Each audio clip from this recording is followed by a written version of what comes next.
Hello students, let's start with the chapter property income. Property income can be assessed either on the cash basis or accrual basis. You can only opt for cash basis if your total annual rent is below 1,50,000. Now if suppose you are opting for the cash basis of the property income, then below is the pro forma of calculation of the property income under cash basis, where you can see that rent received and then we are deducting the expenses paid. Now both the word are received and paid. What is the meaning, student? It is that whatever we are received at already, that will be considered as an income, and whatever we have paid already, that will be considered as an expense. Any amount which is not yet received or which is not yet paid will not be considered in this pro forma. Then student, let's come to the next slide, which is the finance cost. How we will treat the finance cost? It is simple, student. If we are paying the finance cost for our non-residential or FHL property, then it is simple that 100% finance cost can be deducted from the property income. But student, what if we have the residential property?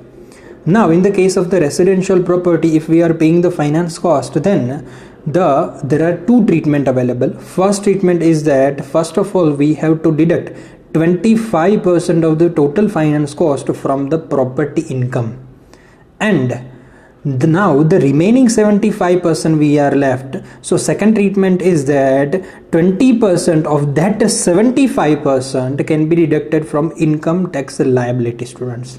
So these are the most important tax treatment, and which is only applicable if it is a finance cost for residential property. Make sure, students. Next topic is, students, capital expenditure. As you all know that we are following the cash basis, so at the time of the capital expenditure we can deduct directly from the rent received, and in the case of the cash basis we generally don't take the capital allowance as a deduction. We just directly deduct it whenever we are paying for capital asset. So these are the examples, student. Plant and machinery, maintenance tools used in the office equipment, etc. But students, there are some exceptions which cannot be deducted as in full capital expenditure. The first thing is, students, cars, then after asset provided for the residential property, and capital expenditure on land and building. Now students, for cars and capital expenditure on land and building, there are capital allowance will be given. If they are not allowing you the full deduction, then they will allow you the capital allowance. And student, the assets which you are giving along with the residential property, in that part they will give you the replacement relief. Let's see the rules of the cars. Assume that we have our own car and we have used it for the property business, like finding the tenant and etc, right? So we have used it for the property business. So in this case we must get some kind of deduction for the expenses that we have incurred, right? So there are two options available. The first option is that either you claim the capital allowance of that car and any kind of petrol and motoring expense which you have incurred, that will also be allowed. So in the first option you will be given two kind of deduction. First is capital allowance and second is motoring expense. But now students, let's see the second option available. Second option is that simply you can claim the deduction under the approved mileage allowance. Now how it works? Whatever miles you have driven during the year multiplied by the approved mileage rate, right? The approved mileage rate we have learned during the employment income. Then after, students, next topic is replacement relief. This is a very important concept, student. Why? Because it is little bit complex. Lots of rules are there. The first rules is that, students, the replacement relief is only available to the residential property, and it is only available to the furniture of the residential property. Now student, what is the meaning of the furniture? Anything except you are giving to the tenant apart from the building is called an furniture. Simple. Now sofas, fan, washing machine, cupboards, fridge, refrigerator, etc. Lots of things you can give to the tenant along with the building. right? So these all the assets will be considered as in furniture of the residential property. Now whatever you are giving to the tenant, the original cost will not be allowed. The relief will be allowed only if when you replace that asset with the new asset. If suppose you have given the TV, now the TV is old, so you are purchasing the new TV and giving to the tenant, then replacement happens in the picture, and that replacement cost will be allowed as a deduction, right? If suppose you are you are giving a new asset to the tenant which cost you £5,000, right? So you can deduct the £5,000 because it is a replacement, it is a furniture of the residential property. But student, what if suppose our old asset was sold for £500, as in it is in scrap amount, right?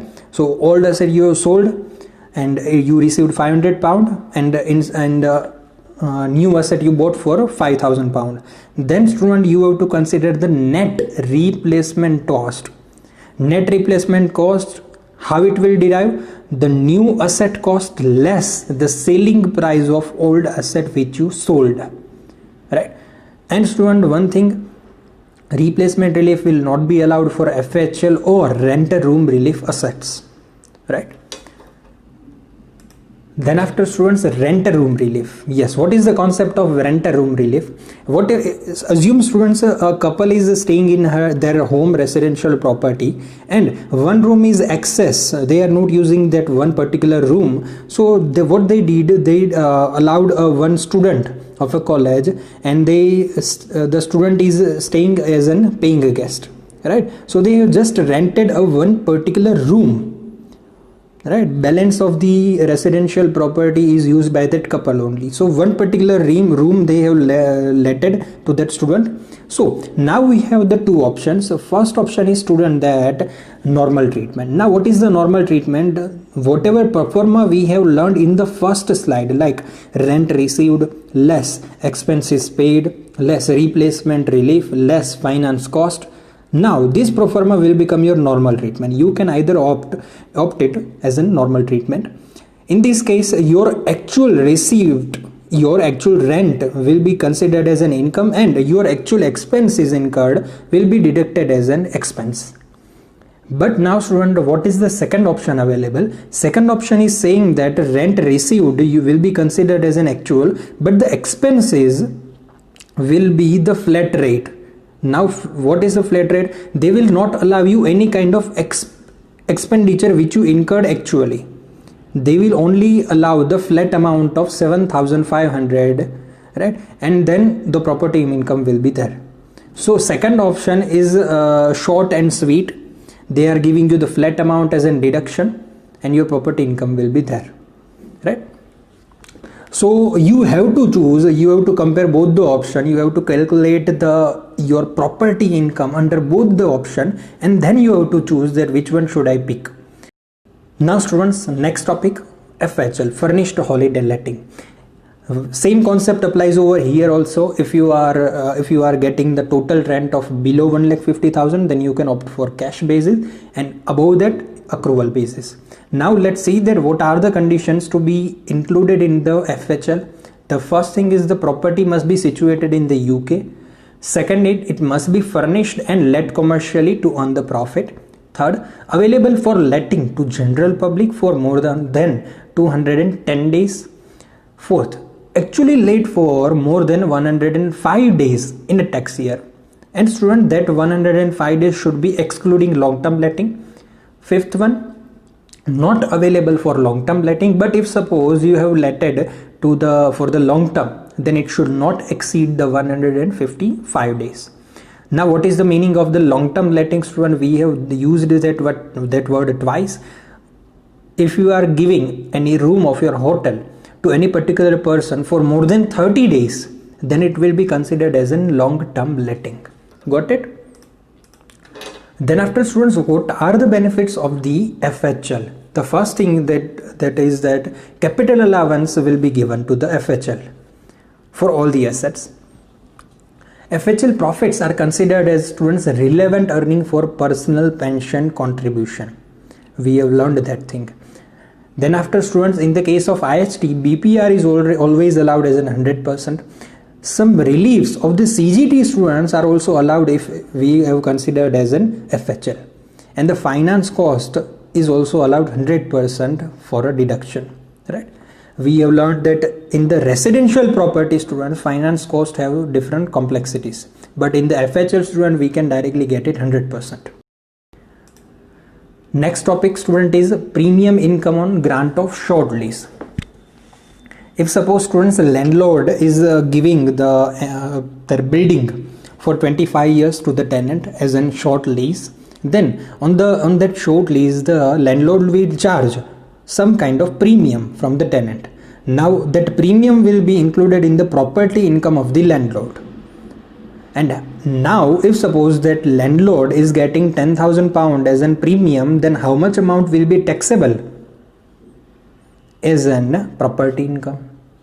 There are the formula students over here. The formula is given over here, and the example also given over here, that how much premium will be taxable. So let's see what will happen if any of our property gets the loss under the property income rules. So we have to set off that loss against some profits. So to set off that property loss, we have two options available students, and our first option is saying that we must have to set off against the current year property income of any other property. Like if we have one residential home which is having the property loss of £5,000, then we first have to try to set off against the property income of our office building or FHL income of the current year. Now, even after trying for option 1, still if we are having the loss of suppose £2,000, then we have second option available, and that is we can carry forward it and set off the loss from the future first available property income, and we can carry forward it for indefinite period. Then after students, since the first slide we are discussing the cash basis, now let's come up to the point of the accrual basis, that what if suppose our annual rent is going to exceed the 1,50,000, and then what if suppose we have to follow the accrual basis. Then students, there are some minor changes as compared to the cash basis. The first thing is that the word itself is saying that in the cash basis we have seen that rent actually received and expenses which are actually paid will be considered, but over here the actual payment or actual receipt will not be considered, the actual due amount will be considered, right? So it is simple students accrual basis accounting rule, so same apply over here. Any kind of students capital expenditure we have done, that will not be deductible, because in the accrual basis students capital allowance will be given.